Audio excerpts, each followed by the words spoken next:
అది హర్యానాలోని రోహతక్ జిల్లా సప్లా బస్ స్టేషన్ వద్ద ఒక సూట్ కేసు. ఆ సూట్ కేసులో ఏముందో అని ఆతృతతో తెరిచిన వారికి గుప్పుమని వాసన వచ్చింది. అనుమానాస్పద స్థితిలో గుర్తు తెలియని ఓ మృతదేహం. అది మహిళా మృతదేహం. ఆ మృతదేహం ఎవరిదో కాదు, కాంగ్రెస్లోని మహిళా వింగ్ నేత హిమాన్ నార్వాల్ది. చంపింది ఎవరు, ఎందుకు చంపారు?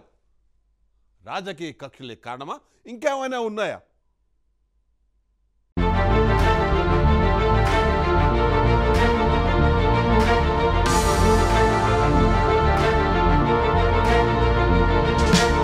హర్యానాలోని రోహ్తక్ జిల్లాలో ఈ దారుణ ఘటన జరిగింది. హర్యానా కాంగ్రెస్లోని మహిళా వింగ్ నేత హిమానీ నార్వాల్ హత్యకు గురి కావడం స్థానికంగా కలకలం రేపింది. నార్వాల్ను హత్య చేసిన తరువాత ఆమె మృతదేహాన్ని సూట్ కేసులో పెట్టి ఓ నిర్మానుష ప్రాంతంలో పడేశారు. రోహతక్ జిల్లా సప్లా బస్టాండ్ దగ్గర సూట్ కేసులో హిమానీ నార్వాల్ మృతదేహం కనుగొనడంతో స్థానికంగా కలకలం రేగింది.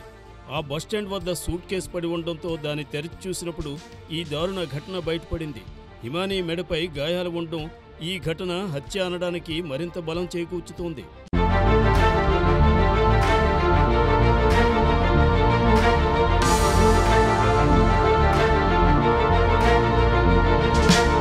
ఏఐసీసీ సీనియర్ నేత రాహుల్ గాంధీ నేతృత్వంలో జరిగిన భారత్ జోడో యాత్రలో హిమానీ నార్వాల్ చురుగ్గా పాల్గొన్నారు. సోనిపత్లోని కతారా గ్రామానికి చెందిన హిమానీ నార్వాల్ కాంగ్రెస్ పార్టీ చేపట్టిన ప్రతి ర్యాలీలోనూ ఉత్సాహంగా పాల్గొనేవారు. పార్టీ చేపట్టే సామాజిక కార్యక్రమాల్లో కూడా ఆమె చురుగ్గా పాల్గొని తనకంటూ ప్రత్యేక గుర్తింపు తెచ్చుకున్నారు.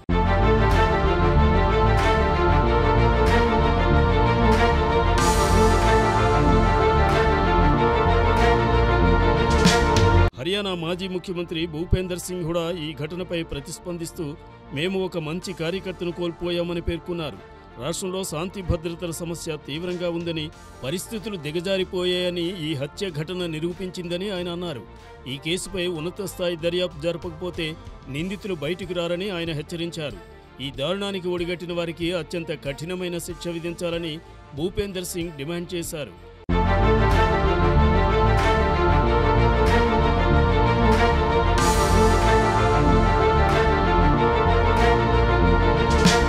బీజేపీ ప్రభుత్వ పరిపాలన ఎంత దారుణంగా ఉందో ఈ హత్య ఘటన ద్వారా తెలుస్తోందని భూపేందర్ సింగ్ విమర్శించారు. నేషనల్ క్రైమ్ రికార్డ్స్ బ్యూరో రికార్డును పరిశీలిస్తే రాష్ట్రంలో నేరాలు ఎలా పెరుగుతున్నాయో తెలుస్తుందని ఆయన అన్నారు. ప్రతిరోజు 3 నుంచి 4 హత్యలు, అత్యాచారాలు, కిడ్నాపింగ్లు, దొంగతనాలు జరుగుతున్నాయని ఆయన విమర్శించారు.